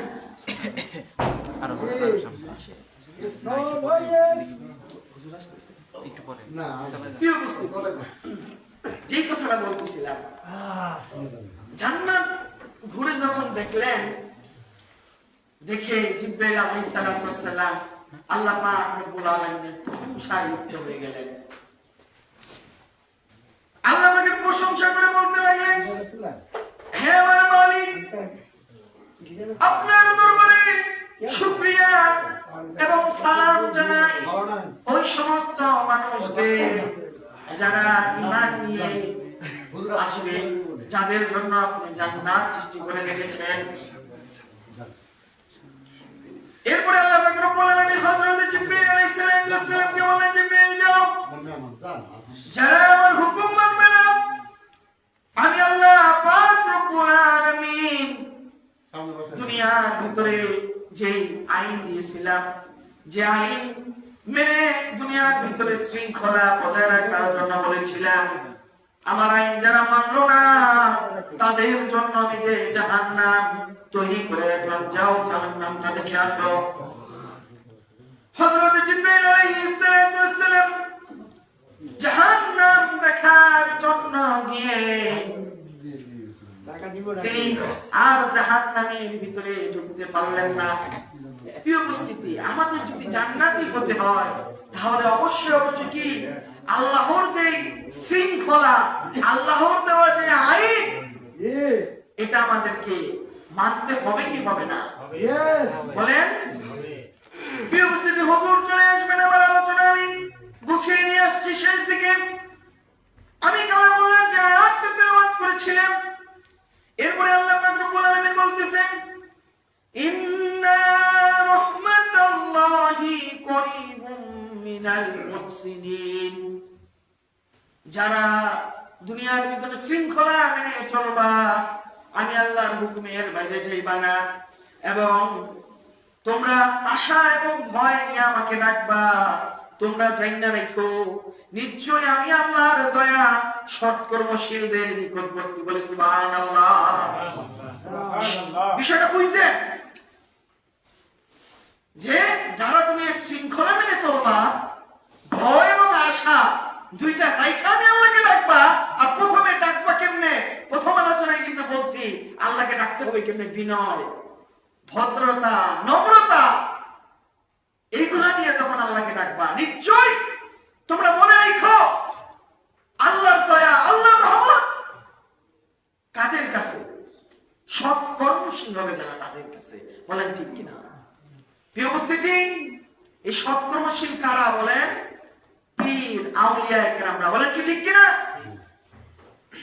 এরা সৎ কর্মশীল বিধায় এবং আল্লাহর রহমত দয়া তাদের নিকটবর্তী বিধায় এই সৎকর্মশীল আউলিয়া কেরামের দরবারে আমরা যখন আসি, কত পথ ভোলা মন, কত অন্যায়কারী মানুষ, কত গুনার সাথে জড়িত মানুষ যখন আসে আউলিয়া কেরামের দরবারে, আল্লাহর ওলিদের কাছে, বলেন কি তারা ভালো মানুষ হয় কি হয় না?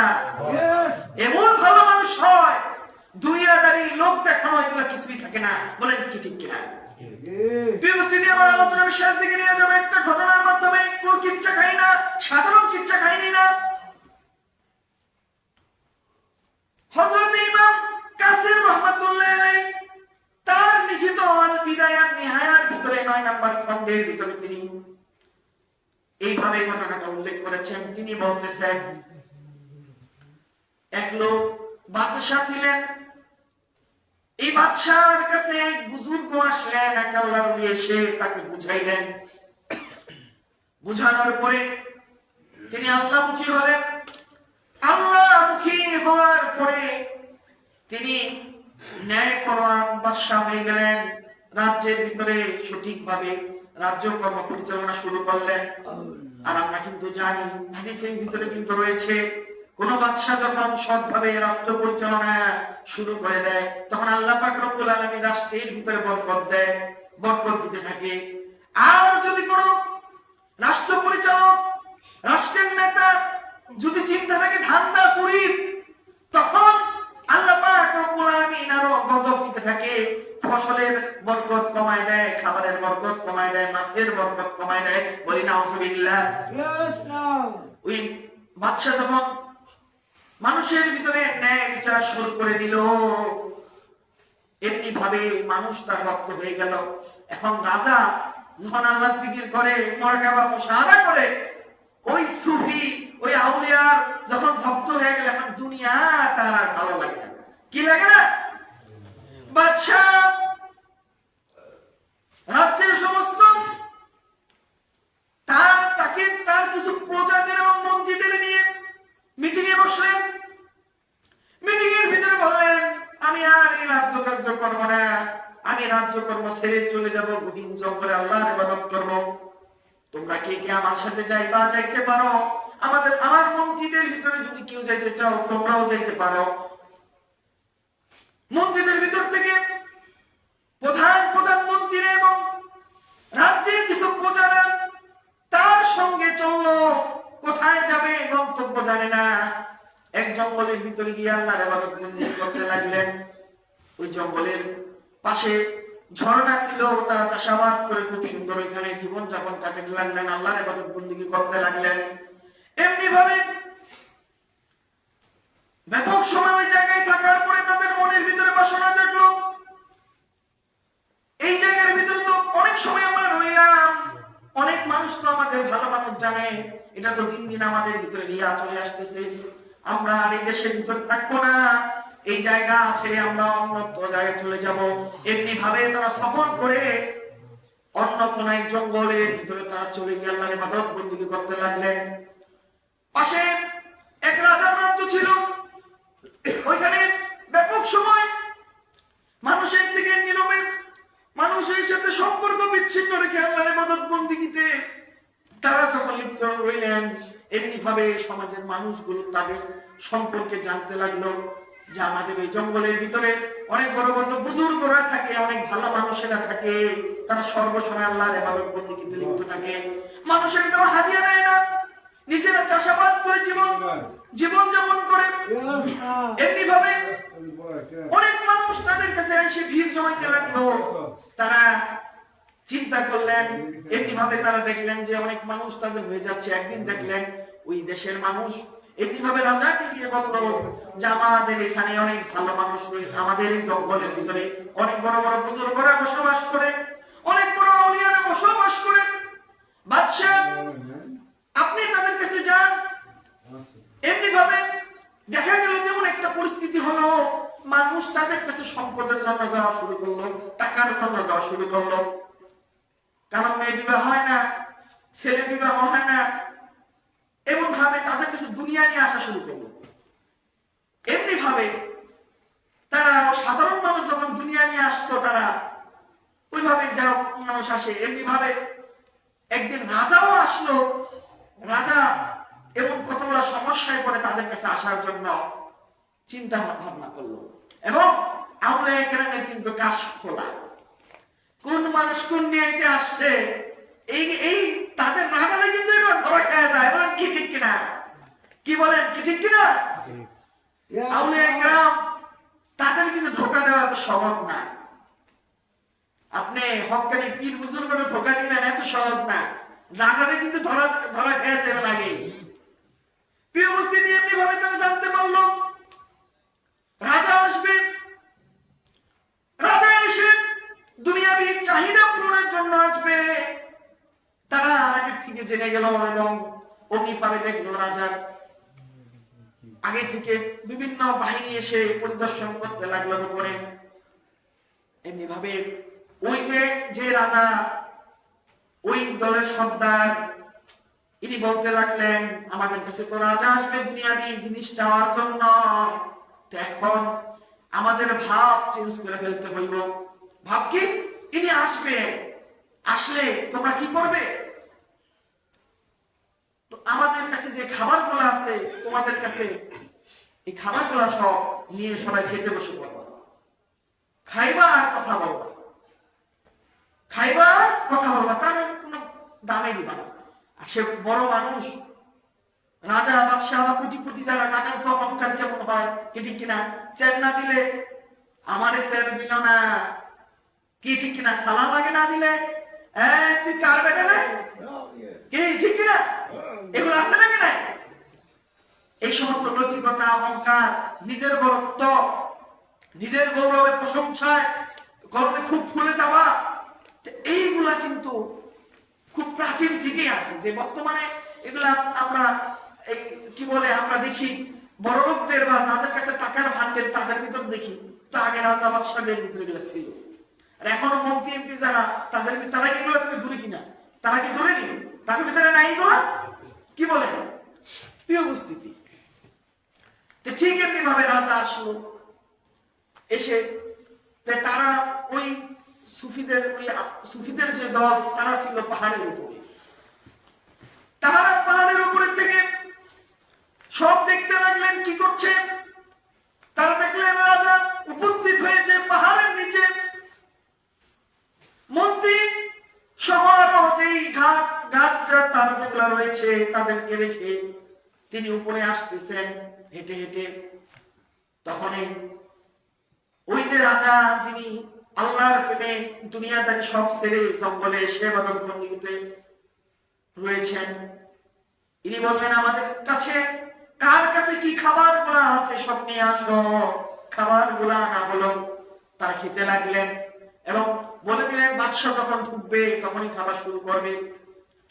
বাদশাহ যখন তাদের নিকটে চলে আসলো, তারা সকলে তাদের খাওয়া আরম্ভ করে দিল এবং তারা বাদশাকে নাম মাত্র কোনো দাম দিল না, বাদশাকে সালাম দিল না, বসার জন্য বলল না। বাদশাকে এক প্রকারে কোন রকম যারা কয় যে আমার কিছুই মনে করলো না। নারায়ে তাকবীর, নারায়ে তাকবীর, সালামু আলাইকা ইয়া রাসূল, সালামু আলাইকা। এটা বলে বলুন তো।